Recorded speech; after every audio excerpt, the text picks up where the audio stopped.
সুপ্রিয় শিক্ষার্থী, তোমরা সবাই কেমন আছো? নিশ্চয়ই আশা করছি তোমরা সবাই ভালো আছো, সুস্থ আছো এবং যে যার যার বাসায় নিরাপদে অবস্থান করছো। আমি তানজিয়া Afrin, lecturer, department of marketing. আমি তোমাদেরকে উৎপাদন ব্যবস্থাপনা ও বিপণন প্রথম পত্র এই অধ্যায়টি পড়াবো। তো তোমরা অনেকেই গত ক্লাসে জানতে চেয়েছো যে তোমরা আসলে কোন বইটি ফলো করবে বা আমি আসলে কোন বইটি তোমরা কিনবে, আমি কি পড়াবো। তো আমি উৎপাদন ব্যবস্থাপনা ও বিপণন এই বইটির মধ্যে জাহিদ, জোবাইদা, শফিক, মঞ্জুর এই স্যারদের লেখা বইটি আমি তোমাদেরকে পড়াবো। তো তোমরা সবাই বইটি সংগ্রহ করে নিবে এবং বইটি বাজারেও এসেছে। প্রথম পত্র ও দ্বিতীয় পত্র দুইটি বই তোমরা একসাথে কিনে নিবে। তো গত ক্লাসে আমি তোমাদের উৎপাদন ব্যবস্থাপনা ও বিপণনের চতুর্থ অধ্যায়টি পড়িয়েছিলাম, যেটির নাম ছিল সামষ্টিক পর্যায়ের উৎপাদন। সেখানে আমি তোমাদেরকে বুঝিয়েছিলাম সামষ্টিক পর্যায়ের উৎপাদন কাকে বলে, সামষ্টিক পর্যায়ের উৎপাদনগুলো কি কি, যেমন দেশজ উৎপাদন যেটাকে আমরা জিডিপি বলি, তারপরে মোট নিট জাতীয় উৎপাদন, মোট জাতীয় উৎপাদন, এগুলো আমি গত ক্লাসে তোমাদেরকে পড়িয়েছিলাম। তো আজকে আমি আরেকটু ওই যেই ধারণাগুলো তোমাদেরকে দিয়েছিলাম সেই ধারণাটা আজকে আমি তোমাদেরকে আরেকটু ক্লিয়ার করে বুঝাবো এবং সেটার সাথে সাথে আমি তোমাদের কিছু ম্যাথ আছে যেহেতু এই অধ্যায়ে, তো আমি ধারণাটা বুঝাবো এবং ওটা রিলেটেড কিছু সহজ সহজ ম্যাথ আমি তোমাদেরকে বুঝাবো আজকের ক্লাসে, যাতে তোমরা পরবর্তীতে আমরা যখন পুরোপুরি ম্যাথে চলে যাব আমাদের যাতে বুঝতে সমস্যা না হয়, আমাদের যাতে সূত্রগুলো বুঝতে খুবই ইজি হয়ে যাবে আজকের ক্লাসটা করার পরে। তো চলো আজকে আর কথা না বাড়াই, আমরা আমাদের ক্লাসে চলে যাই। আজকে আমরা সামষ্টিক পর্যায়ের উৎপাদনের বিভিন্ন ধারণা সম্পর্কে আরো বিস্তারিত জানবো এবং সেটার সাথে সাথে ছোট ছোট কিছু ম্যাথ আজকে আমরা করব এবং এই ধারণাগুলো শেষে আমরা পরবর্তীতে আরো বড় আকারের ম্যাথগুলোতে চলে যাব, যেগুলোর মার্ক তোমাদের ফাইনাল পরীক্ষা যখন প্রশ্ন হবে 10 মার্কের প্রশ্ন আসবে ওই ম্যাথগুলো থেকে। তোমরা আশা করছি তোমরা যখন এটা উত্তর দিবে তোমরা ফুল মার্কস পাবে এবং এটা খুবই সহজ। তো চলো আমরা দেখে আসি আমাদের ধারণাগুলো কি।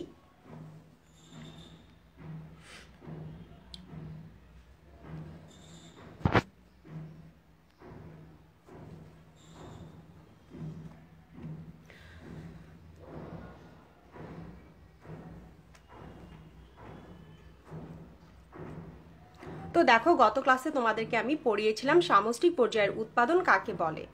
তো আমি আরেকবার একটু রিভাইজ দিচ্ছি যাতে ব্যাপারটা তোমাদের বুঝতে সুবিধা হয়, কারণ এই অধ্যায়টা যেহেতু ম্যাথের একটু প্রথম দিকে তোমাদের প্রবলেম হয়, পরবর্তীতে এটা সবচেয়ে ইজি চ্যাপ্টার হয়ে যায় তোমাদের জন্য।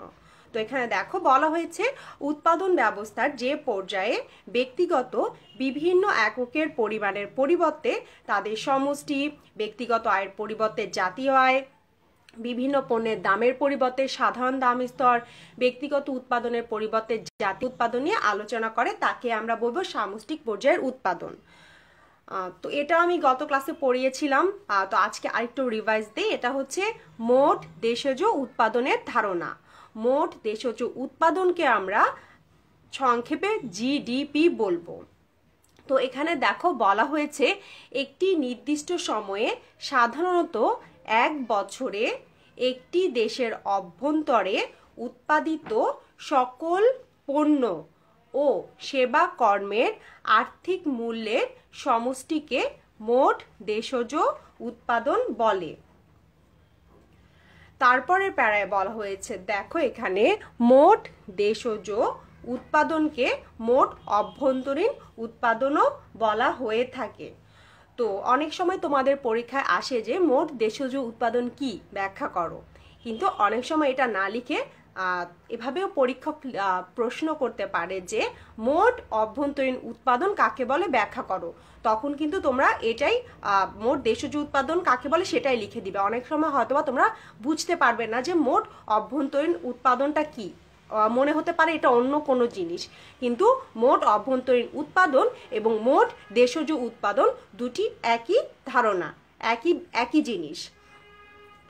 তো তারপর দেওয়া আছে দেখো হিসাব করার সময় দেশের মধ্যে অবস্থানরত বিদেশিদের দ্বারা উৎপাদিত পণ্য সামগ্রী সহ দেশের ভৌগোলিক সীমার মধ্যে উৎপাদিত মোট পণ্য ও সেবাকর্ম অন্তর্ভুক্ত হবে।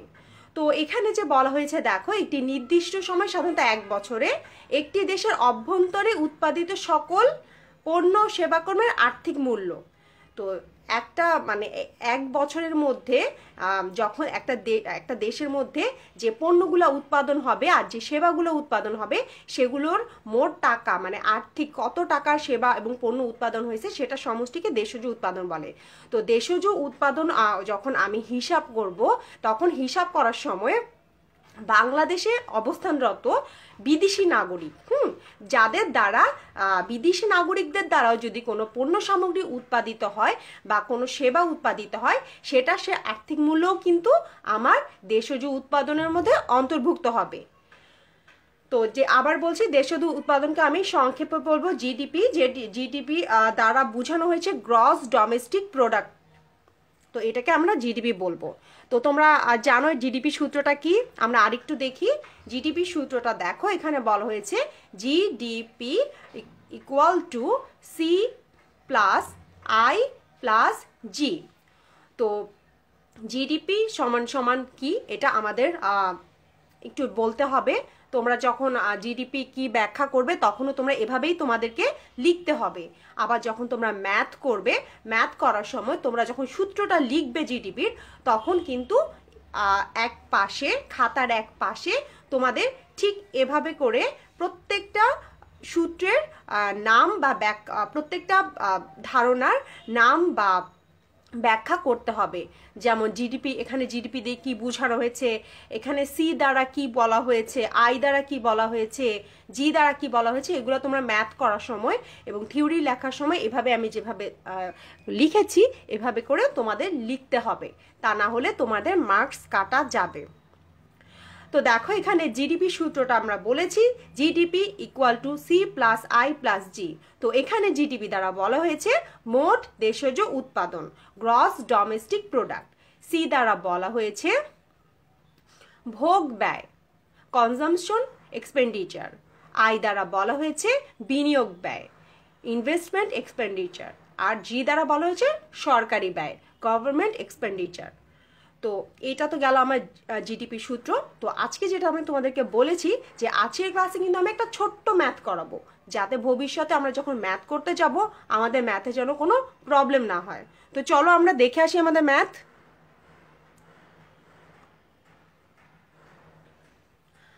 তো তোমরা দেখতে পাচ্ছ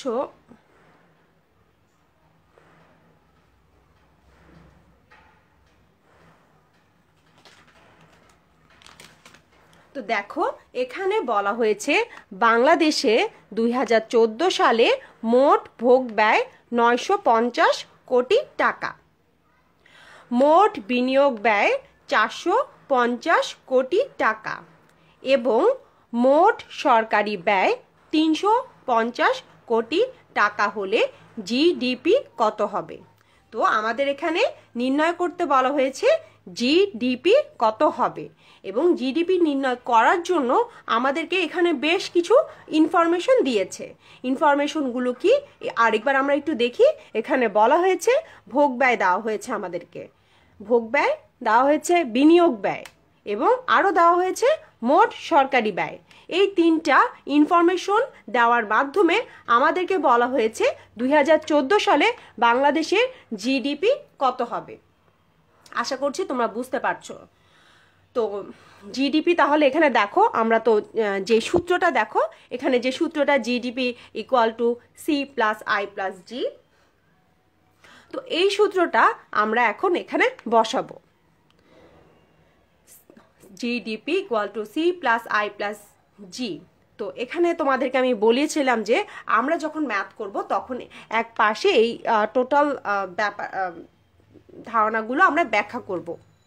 তো এখানে দেখো এখানে সি দ্বারা কি বলা হয়েছে, সি মানে কি, সি মানে ভোগ ব্যয়, তাই না? এখানে ভোগ ব্যয় কোথায় আছে, এই যে প্রথমে দেখো ভোগ ব্যয় আছে। 950 কোটি টাকা। তাহলে এখানে আমরা ভোগ ব্যয় লিখবো 950 প্লাস আই মানে কি, দেখো আই মানে বিনিয়োগ ব্যয়, ইনভেস্টমেন্ট এক্সপেন্ডিচার। তো এখানে আমাদের বিনিয়োগ ব্যয় কি দেওয়া আছে, এখানে আমাদের মোট বিনিয়োগ ব্যয় দেওয়া আছে 450 কোটি টাকা। তো এখানে আয়ের জায়গায় আমরা 450 বসাবো, প্লাস জি, জি দ্বারা কি বলা হয়েছে, সরকারি ব্যয়। আমাদের ম্যাথে কি কোথাও সরকারি ব্যয় দেওয়া আছে, দেখো, এবং মোট সরকারি ব্যয়, হ্যাঁ আমাদের ম্যাথে মোট সরকারি ব্যয় দেওয়া আছে 350 কোটি টাকা। তাহলে এখানে আমরা 350 কোটি টাকা লিখব। তাহলে এই তিনটা যোগ করে আমরা মোট জিডিপি পাবো 1750 কোটি টাকা। তো এটাই আমাদের জিডিপি নির্ণয় করার একদম সহজ একটি উপায়। নিশ্চয়ই তোমরা বুঝতে পারছো। এবার এরকমই তোমাদের ম্যাথগুলো থাকবে, খুবই ইজি, জাস্ট একটু এখানে অল্প একটু ব্যতিক্রম থাকবে, এটা ছাড়া আর কোনো কিছুই থাকবে না। এই অঙ্কটা যেমন খুবই ইজি লাগছে তোমাদের কাছে, আশা করছি বাকি অঙ্কগুলো সেরকমই ইজি লাগবে। আরেকটা জিনিস দেখো যেটা আমি তোমাদেরকে এখন বলবো, সেটা হচ্ছে দেখো এখানে বলা হয়েছে প্রত্যেকটা অঙ্কের শেষে দেখো কোটি টাকা, ভোগ ব্যয়ও কোটি টাকায়, বিনিয়োগ ব্যয়ও কোটি টাকায়, এবং সরকারি ব্যয় এটাও কিন্তু কোটি টাকায় দেখানো হয়েছে। তো যেহেতু এই তিনটা কোটি টাকায় দেখানো হয়েছে, তাহলে আমাদের যে উত্তরটা আসবে জিডিপি কত বের হলো সেটাও কিন্তু এই যে কোটি টাকায় এটা দেখাতে হবে আমাদের। এখানে যদি কোটি টাকা উল্লেখ করা না থাকতো, এখানে যদি শুধুমাত্র ডলার উল্লেখ করা থাকতো অথবা শুধুমাত্র টাকা উল্লেখ করা থাকতো, তাহলে আমরাও সেম এই জায়গাটায় ডলার অথবা ডলারের পরিবর্তে টাকা, মানে যেটা আমাদের প্রশ্নে দেওয়া থাকবে আমরা সেটাই উত্তরে লিখব। এখানে যেমন কোটি টাকা দেওয়া আছে তাই আমরা এখানে কোটি টাকা লিখেছি। এখানে যদি ম্যাথে তোমাদের ডলার লেখা থাকতো, তাহলে আমরা আমাদের উত্তরের পাশে ডলার, অথবা যদি এখানে টাকা লেখা থাকতো আমরা এখানে শুধুমাত্র টাকা উল্লেখ করতাম।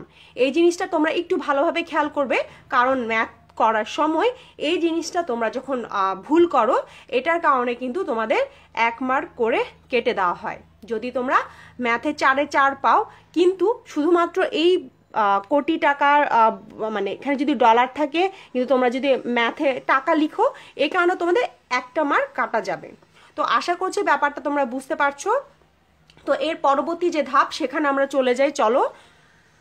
তো এখানে বলা হয়েছে পরের ধাপ হচ্ছে মোট জাতীয় উৎপাদন। তো মোট জাতীয় উৎপাদনের ধারণা, এটাকে বলা হচ্ছে জিএনপি।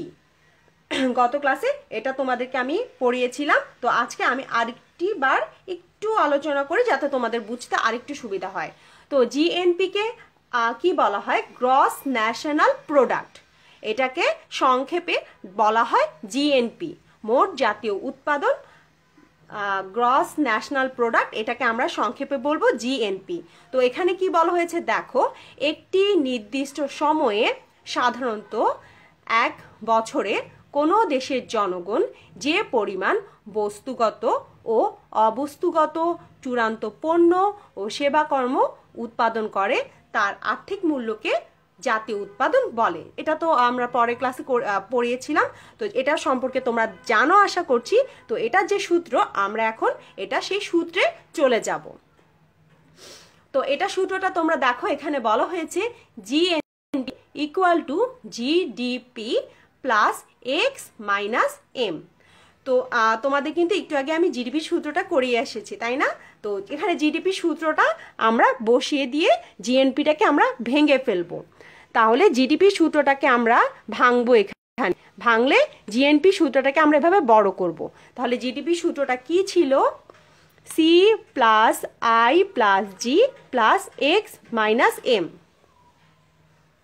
তো এখানে আমরা সূত্রটাকে ভাঙলাম। তো যেটা আগে বলেছি সেম, যে জিএনপি কি এখন আমাদের এগুলো লিখতে হবে। তো এখানে দেখো জিএনপি মানে কি, মোট জাতীয় উৎপাদন, গ্রস ন্যাশনাল প্রোডাক্ট, এটা আমরা লিখব। তারপর জিডিপি মানে কি, মোট দেশজ উৎপাদন, গ্রস ডোমেস্টিক প্রোডাক্ট, এটাও আমরা এভাবে লিখব। এক্স মাইনাস এম কি, নিট রপ্তানি আয়, এটার অর্থ হচ্ছে নিট রপ্তানি আয়। এখানে এক্স মানে হচ্ছে রপ্তানি এবং এম মানে হচ্ছে আমদানি। জিডিপি সূত্রটা তো সি প্লাস আই প্লাস জি, যেটা আমরা নিচে ছোট্ট করে দেখাবো। অনেকে তোমরা আমার সাথে জয়েন করেছো, তোমরা একটু মনোযোগ দিয়ে ক্লাসটি করো। অনেকে সালাম দিয়েছো, ওয়ালাইকুম আসসালাম।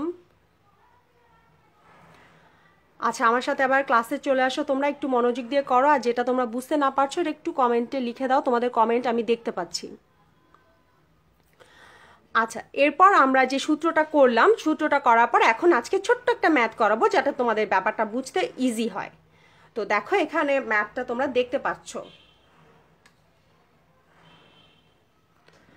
তো এখানে বলা হয়েছে বাংলাদেশে 2016 সালে মোট ভোগ ব্যয় 850 কোটি টাকা, মোট বিনিয়োগ ব্যয় 350 কোটি টাকা, মোট সরকারি ব্যয় 250 কোটি টাকা, নিট রপ্তানি আয় 150 কোটি টাকা হলে জিএনপি কত হবে? তো এখানে জিএনপি কত হবে আমাদের বের করতে বলেছে। এটার জন্য আমাদের যেই যে তথ্যগুলো দেওয়া আছে সেই তথ্যগুলো হলো মোট ভোগ ব্যয় দেওয়া আছে, মোট বিনিয়োগ ব্যয় দেওয়া আছে এবং মোট সরকারি ব্যয় দেওয়া আছে। তো এই তিনটা ইনফরমেশন আমাদেরকে দিয়ে দেওয়া হয়েছে। তো এখন আমরা চলে যাব আমাদের ম্যাথে সরাসরি। তো প্রথমে আমরা কি করব? প্রথমে আমরা জিএনপির সূত্রটা লিখে দিব। তো জিএনপি সূত্রটা আমরা একটু আগে পড়লাম না, দেখো GNP equal to GDP plus X minus M, এটা আমরা একটু আগে পড়েছি না?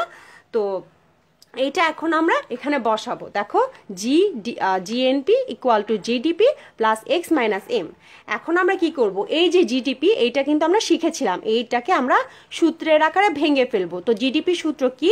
C plus I plus G. এতটুকু হচ্ছে জিডিপি সূত্র, C plus I plus G. আর প্লাস এক্স মাইনাস এম এটা কিন্তু জিএনপির সাথে উপরে আছে, তো এটা আমরা বসিয়ে দিব। এভাবে বসিয়ে আমরা জিএনপিটাকে ভেঙে ফেলবো। তারপর আমাদের কি করতে হবে? আমাদের ম্যাথটা পড়বো এবং ম্যাথ থেকে আমরা মানগুলো নিয়ে সেখানে বসাবো। তো দেখো এখানে বলা হয়েছে সি। সি মানে কি? সি মানে দেখো এখানে আমরা পড়েছিলাম না, সি মানে ভোগ ব্যয়, আই মানে বিনিয়োগ ব্যয় এবং জি মানে সরকারি ব্যয়। তাহলে আমরা সি আই জি এই তিনটার মান খুঁজে বের করব। তো দেখো সি মানে ভোগ ব্যয় 850 কোটি টাকা, এখানে আমরা বসাবো। আই মানে বিনিয়োগ ব্যয় 350 কোটি টাকা আমরা এখানে বসাবো যোগ, প্লাস মোট সরকারি ব্যয়, জি মানে সরকারি ব্যয়, যে জি এখানে প্লাস 250 কোটি টাকা বসাবো। এবং দেখো এর আগে বলা হয়েছে এক্স মাইনাস এম নিট রপ্তানি আয়, তাহলে এক্স মাইনাস এম নিট রপ্তানি আয় 150 কোটি টাকা, এখানে এটা 150 বসবে। তারপর আমরা এটাকে যোগ করলে জিএনপির মান পাবো 1600 কোটি টাকা। তো সেম ভাবে ওই ব্যাপারটাই হবে যে যেহেতু আমাদের অঙ্কে দেওয়া আছে কোটি টাকা, তাই আমাদের উত্তরে 1600 পরে কি বসবে বলো? কোটি টাকা, তাই না? ওয়ালাইকুম আসসালাম, তোমরা অনেকে জয়েন করছো। তোমরা একটু আমাকে কমেন্টের মাধ্যমে তোমাদের যদি ম্যাথ বুঝতে কোনো প্রবলেম হয় একটু বলো যে ম্যাডাম এটা বুঝতে পারছি না, তাহলে আমার জন্য আরো ইজি হবে তোমাদেরকে পড়াতে। যেহেতু এখন আমি তোমাদের সাথে ক্লাসরুমে নেই, তো এখন যদি এখানে তোমরা যদি কমেন্টের মাধ্যমে বলো যে এটা বুঝতে পারছি না, যেহেতু ম্যাথ এটা একটু বুঝতে সমস্যা, তাহলে আমার জন্য খুব ইজি হয় তোমাদের পড়াতে। অনেকে আমাকে সালাম দিচ্ছ, ওয়ালাইকুম আসসালাম। আচ্ছা চলো আমরা আবার ক্লাসে চলে যাই। তাহলে দেখো এখানে জিএনপি আমি নির্ণয় করেছি 1600। আমাদের প্রশ্নে বলা হয়েছে দেখো প্রত্যেকটা অঙ্কের শেষে কোটি টাকা দেওয়া আছে, তাই না? তাই আমাদের উত্তরেও হবে 1600 কোটি টাকা। এখন মনে করো এখানে যদি কোটি টাকা না দিয়ে ডলার দেওয়া থাকতো, অঙ্কে যদি এখানে ডলার দেওয়া থাকতো, তখন আমরা এখানে কোটি টাকা না দিয়ে লিখতাম ডলার, তাই না? এখানে আমরা তখন কোটি টাকা না দিয়ে লিখতাম ডলার। অঙ্কে ডলার দেওয়া থাকলে আমাদের উত্তরে ডলার আসবে, অঙ্কে আমাদের কোটি টাকা দেওয়া থাকলে আমাদের উত্তরেও কোটি টাকা আসবে। অঙ্কে শুধুমাত্র টাকা, যেমন 850 টাকা এভাবে যদি দেওয়া থাকে, তাহলে আমাদের উত্তরেও শুধুমাত্র আমরা টাকা এভাবে লিখব। আশা করছি তোমরা বুঝতে পারছো, আর না বুঝতে পারলে আমাকে একটু কমেন্টের মাধ্যমে জানাবা, তোমরা আমাকে ইনবক্সও করতে পারো। এরপরে আমরা চলে যাব নিট জাতীয় উৎপাদন। নিট জাতীয় উৎপাদনটা এসেছে আমাদের জিএনপি থেকে। জিএনপি হচ্ছে মোট জাতীয় উৎপাদন। মোট জাতীয় উৎপাদন থেকে আমরা নিট জাতীয় উৎপাদন এনএনপি বের করব। তো নিট জাতীয় উৎপাদনকে আমরা তাহলে কিভাবে বের করব সেটা একটু দেখো, আমি লিখেছি।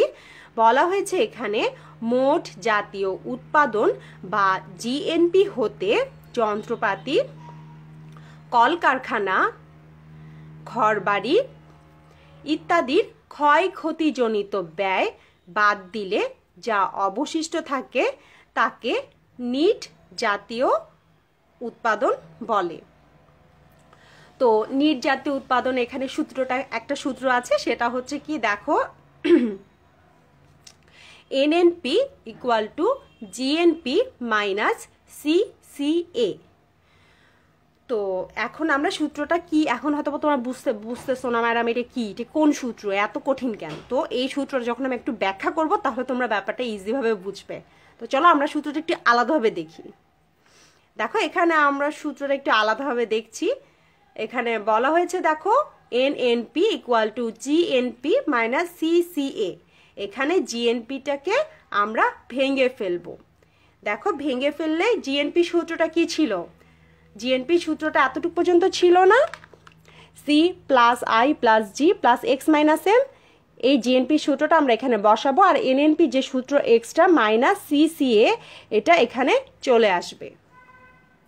তাহলে এটা হয়ে যাবে এনএনপি সূত্র। এবং আমরা যখন ম্যাথ করব তখন আমরা এরকম যদি সূত্র লিখি এবং সূত্রের সাথে যদি এরকম সূত্রের মধ্যে যদি আরেকটি সূত্র পাই তাহলে সেই সূত্রটি আমরা ভেঙে তারপর আমরা আমাদের ম্যাথ সলভ করার চেষ্টা করব।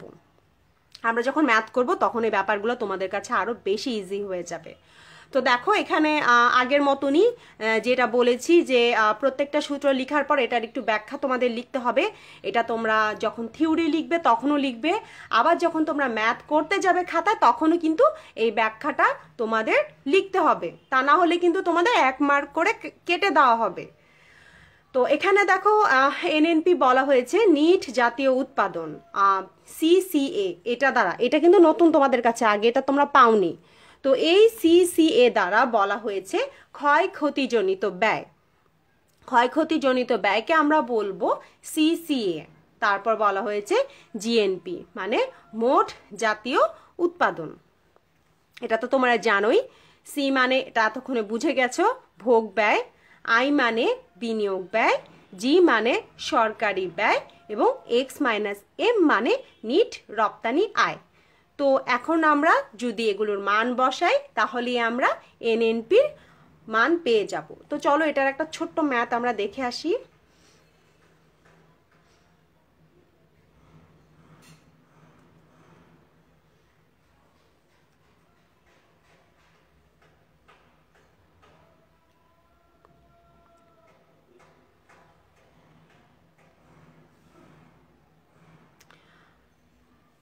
তো দেখো এখানে বলা হয়েছে বাংলাদেশে 2016 সালে মোট ভোগ ব্যয় 750 কোটি টাকা, মোট বিনিয়োগ ব্যয় 250 কোটি টাকা এবং মোট সরকারি ব্যয় 200 কোটি টাকা, নিট রপ্তানি আয় 150 কোটি টাকা, ক্ষয়ক্ষতিজনিত ব্যয় 50 কোটি টাকা হলে এনএনপি কত হবে?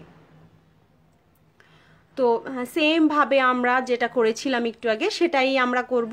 এখানে আমরা লিখব NNP equal to GNP minus CCA. তাহলে জিএনপি সূত্র কি ছিল, সেই জিএনপি সূত্রটাকে আমরা এখানে ভেঙে বসাবো। জিএনপি সূত্র ছিল C plus I plus G plus X minus M, এতটুকু ছিল জিএনপি সূত্র। তারপর এনএনপি সূত্রের বাকি যে অংশ সিসিএ সেটাও আমরা পাশে বসিয়ে দিব। এখন আমরা ওই আগের মতনই সি খুঁজে বের করব, আই কোথায় আছে খুঁজে বের করব, জি কোথায় আছে সেটা খুঁজে বের করব, এক্স মাইনাস এম কোথায় আছে এবং সিসিএ কোথায় আছে এগুলো খুঁজে বের করে এগুলোর মান আমরা বসাবো। তো প্রথমেই দেখো আমাদের বলা হয়েছে সি, তাহলে সি মানে কি? সি মানে হচ্ছে ভোগ ব্যয়। দেখো তোমাদের অঙ্কে কি কোথাও ভোগ ব্যয় দেওয়া আছে? হ্যাঁ দেখো অঙ্কের প্রথমেই কিন্তু আমাদের ভোগ ব্যয় দেওয়া আছে।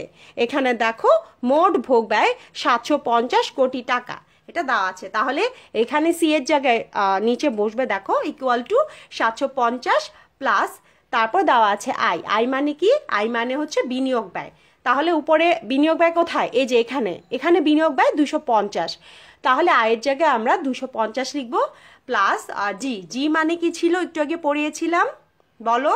জি মানে ছিল কি?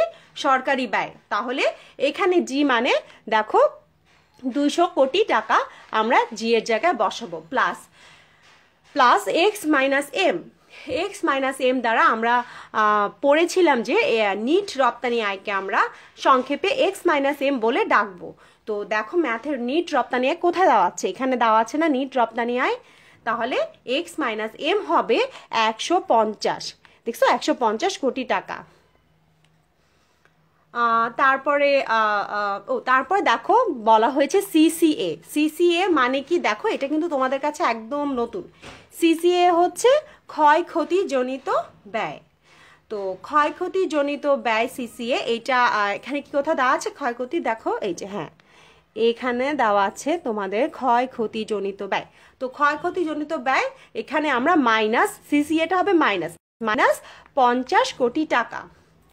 তো আমরা এখন প্লাস মাইনাস করব। প্লাস মাইনাস করলে 750 প্লাস 250 প্লাস 200 প্লাস 150 যোগ করলে আমরা পাবো 1350 কোটি টাকা। এটা থেকে আমাদের সিসিএ ক্ষয়ক্ষতিজনিত ব্যয় 50 কোটি টাকা বিয়োগ যাবে। তখন আমাদের টোটাল আসবে 1300 কোটি টাকা।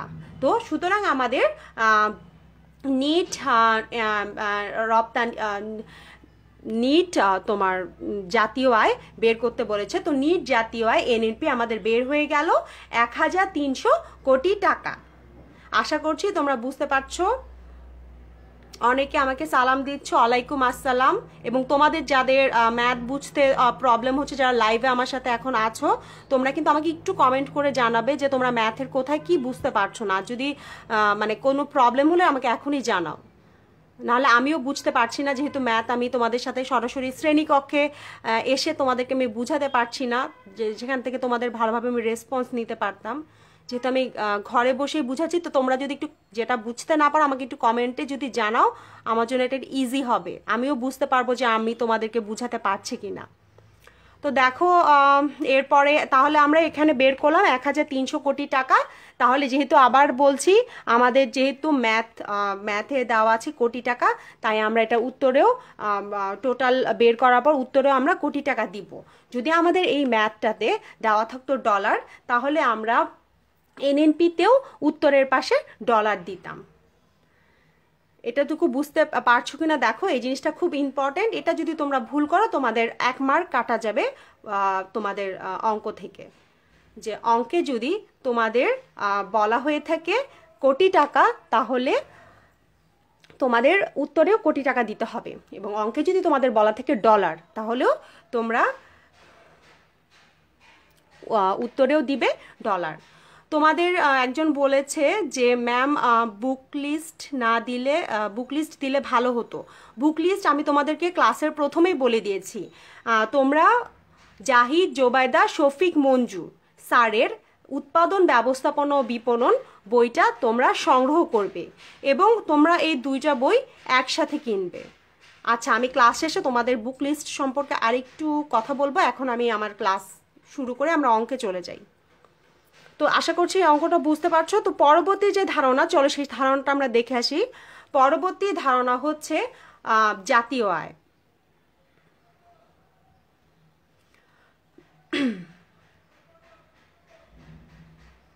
তো জাতীয় আয় এখানে কি বলা হয়েছে দেখো, যে কোনো নির্দিষ্ট সময় সাধারণত 1 বছরে একটি দেশে মোট যে পরিমাণ চূড়ান্ত পণ্য ও সেবা কর্ম উৎপাদিত হয় তার আর্থিক মূল্যের সমষ্টিকে জাতীয় আয় বলা হয়। তো জাতীয় আয় তো এখানে দেখো যে সূত্রটা হচ্ছে NI equal to GNP minus DC minus TI minus TP minus ST plus SB. এটা হচ্ছে আমাদের জাতীয় আয়ের সূত্র। তোমাদের কাছে হয়তো বা এটা একটু কঠিন লাগছে যে এত বড় সূত্র কেন মিস, কিন্তু এটা সূত্রটা যদিও অনেক বড় এবং দেখতেও একটু বিদঘুটে, কিন্তু এটা কিন্তু খুব ইজি। তোমরা যখন ম্যাথ করতে যাবে দেখবে এই এন আই এর অঙ্কগুলাই তোমরা বেশি করতে চাচ্ছ, কারণ এটা সবচেয়ে বেশি ইজি। তো একটু কষ্ট করে তোমাদের যেটা করতে হবে, এই সূত্রটা মুখস্থ করতে হবে, এটার কিন্তু কোনো বিকল্প নেই। এই ম্যাথটা মানে এই সূত্রটা তোমাদের ফার্স্ট অফ অল একদম মানে টিয়া পাখির মতো বলে না মুখস্থ করা, ওই টিয়া পাখির মতো একদম এনআই সূত্রটা তোমাদের মুখস্থ করতে হবে। এবং এই সূত্রটা তোমরা যদি মুখস্থ না করো, তোমাদেরকে আমি 1000 বার অঙ্কটা বুঝালেও কিন্তু তোমরা অঙ্কটা বুঝতে পারবে না। এটাই হচ্ছে নিয়ম, যে এই সূত্রটা তোমাদের যদি একদম মুখস্থ না থাকে, আমি অনেক অঙ্ক করাই, যত ভালোভাবেই আমি বুঝাই, কোনোভাবেই তোমরা অঙ্কটা বুঝতে পারবা না। তো আমাদের অঙ্ক বুঝার ক্ষেত্রে প্রথমে যে কাজ সেটাই হচ্ছে আমাদের যে এনআই, এটা সূত্রটা আমাদের ভালোভাবে মুখস্থ করে ফেলা। তো আমরা এনআই এর সূত্রটা খুব ভালোভাবে মুখস্থ করব।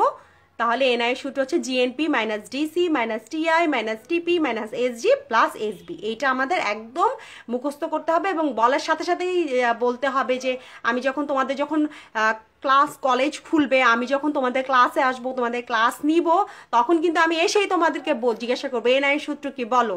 তখন কিন্তু এই সূত্রগুলো সব পড়া আমি ক্লাসে তোমাদেরকে নিব, তখন সাথে সাথে কিন্তু আমাকে বলতে হবে এনআই এর সূত্র কি। তো যাই হোক, এখন আমরা এনআই সূত্রটা মুখস্থ করবো বাসায়, এটা তোমাদের হোমওয়ার্ক। এখন আমরা এনআই সূত্র দ্বারা কি বুঝি এটা দেখব। তো এনআই এর সূত্র দ্বারা এখানে এনআই প্রথমে বলা হয়েছে, এনআই মানে কি জাতীয় আয়, এটাকে আমরা সংক্ষেপে এনআই ডাকবো। তারপরে দেখো জিএনপি, জিএনপি মানে হচ্ছে মোট জাতীয় উৎপাদন। ডিসি দ্বারা এখানে বোঝানো হয়েছে অবচয়। তারপর হচ্ছে টিআই, টিআই দ্বারা আমাদের বলা হয়েছে পরোক্ষ কর। তারপরে বলা হয়েছে টিপি, টিপি দ্বারা বলা হয়েছে সরকার অর্জিত মুনাফা। তারপরে বলা হয়েছে এসজি, এসজি দ্বারা বলা হয়েছে সরকার কর্তৃক, আমার বানানটা একটু ভুল হয়েছে, সরকার কর্তৃক অর্জিত মুনাফার উদ্বৃত্ত। এবং সবার শেষে বলা হয়েছে এসবি, এসবি দ্বারা বলা হয়েছে ভর্তুকি। তাহলে এই পুরা ব্যাখ্যাটা তোমাদের হোমওয়ার্ক, যে এই পুরা ব্যাখ্যাটা তোমরা মুখস্থ করবে এবং এই সূত্রটা তোমরা পুরোপুরি মুখস্থ করবে।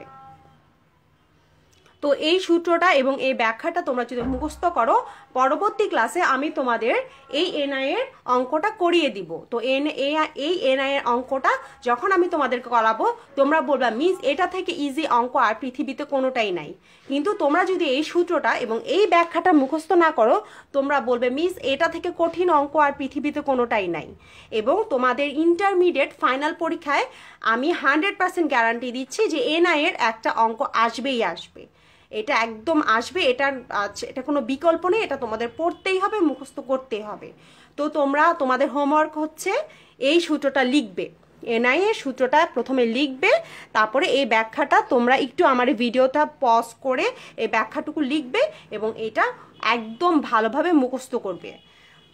এবং পরবর্তী ক্লাসে আমি এই এনআই এর একটা অঙ্ক তোমাদেরকে করাবো। আজকে করাচ্ছি না, কারণ আজকে করালে হয়তোবা তোমরা ব্যাপারটা, যেহেতু তোমাদের সূত্রটা মুখস্থ নেই, তোমরা জিনিসটা অত ভালোভাবে বুঝতে পারবে না। তো এরপরে আমি দেখবো এই যে এনআই মানে কি, এনআই হচ্ছে জাতীয় আয়, জাতীয় আয় আমরা কেন করব, কি জন্য করব, এটা কি গুরুত্ব, সেটা সম্পর্কে এখন আমরা একটু জানবো যে জাতীয় আয়ের পরিমাপের গুরুত্ব কেন আমরা জাতীয় আয়টা পরিমাপ করব। তো জাতীয় আয়ের পরিমাপের গুরুত্ব হচ্ছে অর্থনৈতিক অবস্থার মানদণ্ড, মানে জাতীয় আয় একটি দেশে কিন্তু অর্থনৈতিক অবস্থার মানদণ্ড হিসেবে চিহ্নিত করা হয়।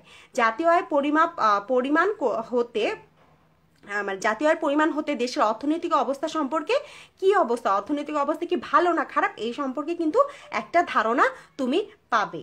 যে দেশে জাতীয় আয় কিন্তু যত বেশি, সেই দেশের কিন্তু অর্থনৈতিক দিক থেকে তত বেশি সমৃদ্ধ। 2 নাম্বার বলেছে অর্থনৈতিক অগ্রগতির সূচক। তো জাতীয় আয়কে মোটামুটিভাবে কোনো দেশের অর্থনৈতিক অগ্রগতির সূচক হিসেবে বিবেচনা করা হয়। কোনো দেশের জাতীয় আয় ও পরিবর্তনের ধারা থেকে ওই দেশের অর্থনৈতিক অবস্থার প্রকৃত চিত্রটা বা অর্থনীতি কি অবস্থায় আছে, অর্থনীতি কি গতিশীল না স্থবির হয়ে পড়েছে, বা গতিশীল থাকলেও কি সেটা ঊর্ধ্বমুখী গতিশীল না নিম্নমুখী গতিশীল, সেই ব্যাপারটা সম্পর্কেও তোমরা জানতে পারবে। 3 নম্বর বলা হয়েছে জীবনযাত্রার মান নির্দেশক। তো জাতীয় আয় হিসাব করে জনগণের জীবনযাত্রার মান মাথাপিছু হয় তাদের ক্রয় ক্ষমতা সম্বন্ধে ধারণা করা যায়। যে দেশের জাতীয় আয় যত বেশি সে দেশের জনগণের জাতীয় জীবনযাত্রার মান তত বেশি ভালো। তারপরে বলা হয়েছে অর্থনৈতিক অবস্থা তুলনা করা। তো কোনো দেশের উন্নত না অনুন্নত তা কিন্তু জাতীয় আয় পরিমাণ থেকে জানা যায়। পৃথিবীর বিভিন্ন দেশের তুলনামূলক অর্থনৈতিক অবস্থা সম্পর্কে জানতে হলে সংশ্লিষ্ট দেশসমূহের মধ্যে জাতীয় আয় সম্বন্ধে জ্ঞান থাকতে হবে। তারপর অর্থনৈতিক বিভিন্ন খাতের অবদান। একটি দেশের অর্থনীতিতে যে কৃষি, শিল্প, ব্যবসা বাণিজ্য, পরিবহন প্রভৃতি বিভিন্ন খাতের অবদান কেমন তা কিন্তু তোমরা জাতীয় আয় হিসাব করে জানতে পারবে। একটি দেশ অর্থনীতিতে কৃষিভিত্তিক নাকি শিল্প ভিত্তিক, কোন ভিত্তিক তা কিন্তু তোমরা জাতীয় আয়টা যদি তোমরা বিশ্লেষণ করো তাহলে কিন্তু তোমরা সেটা বুঝতে পারবে। তারপরে বলা হয়েছে তোমার হচ্ছে অর্থনৈতিক পরিকল্পনা প্রণয়ন। তো অর্থনৈতিক পরিকল্পনা তৈরির জন্য বিভিন্ন তথ্যের প্রয়োজন হয়, যেমন কোনো দেশের বর্তমানের অর্থনৈতিক অবস্থা কেমন, যেমন এখন করোনাকালীন সময় কি অর্থনৈতিক অবস্থা কিন্তু মন্দা যাচ্ছে। তো তেমনিভাবে সঞ্চয় উৎপাদনের ক্ষেত্রে মূলধনের বিনিয়োগের পরিমাণ, দেশের মোট আয় ব্যয়, বর্তমানে অর্থনৈতিক প্রবৃদ্ধির হার ইত্যাদি কিন্তু বোঝা যায়। তারপরে বলা হয়েছে যে বিভিন্ন তথ্যের সন্ধান। জাতীয় আয়ের পরিসংখ্যান থেকে দেশের উৎপাদন, দেশের ভোগ, দেশের সঞ্চয়, বিনিয়োগ ইত্যাদি সম্পর্কে কিন্তু সঠিক তথ্য পাওয়া যায়। কোনো দেশের এইসব তথ্যের উপর ভিত্তি করে অর্থনৈতিক অগ্রগতি ও কর্মসংস্থান সম্পর্কে কিন্তু বেশ ভালো একটি ধারণা তোমরা পাবে। 8 নাম্বার দেখো বলা হয়েছে বাজেট প্রণয়ন।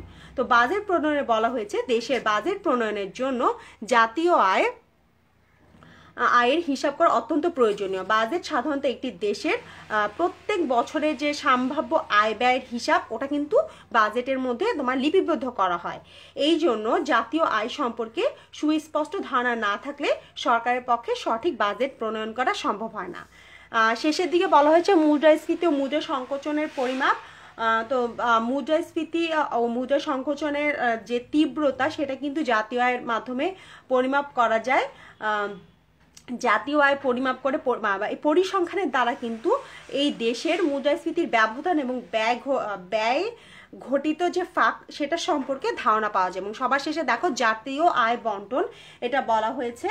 তো জাতীয় আয় বন্টন দ্বারা বলা হয়েছে দেশের জাতীয় আয় বন্টনে কিভাবে ঘটছে, আয় বন্টনের বৈষম্য আছে কিনা, থাকলেও কতটুকু ইত্যাদি সম্পর্কে যদি আমাদের জানতে হয় তাহলে আমাদের অবশ্যই জাতীয় আয় পরিমাপ করতে হবে। তো এতটুকু পর্যন্ত আজকের ক্লাস। আশা করছি তোমরা বুঝতে পারছো। আমাকে একজন কমেন্ট লিখেছে, ম্যাডাম বুক রাইটারের নাম বলেন, বাট কোন পাবলিকেশন না।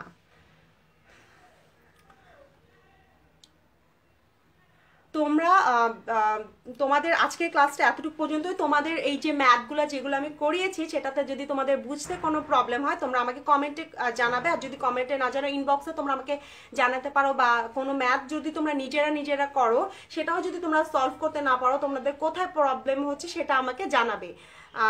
ইনবক্সে তোমরা আমাকে মেসেজ করতে পারো বা এই কমেন্টে জানালেও হবে। আর তোমরা অনেকেই আমার কাছে জানতে চেয়েছো যে তোমরা কার বই কিনবে। বইয়ের তোমাদের কোনো পাবলিকেশন বা কোনো কিছু নেই। তোমরা দোকানে যাবে, যে বলবে জাহিদ, জোবাইদা, শফিক, মঞ্জু 4 জন টিচার মিলে তোমাদের এই বইটি লিখেছে। তারা ঢাকা কমার্স কলেজের শিক্ষক।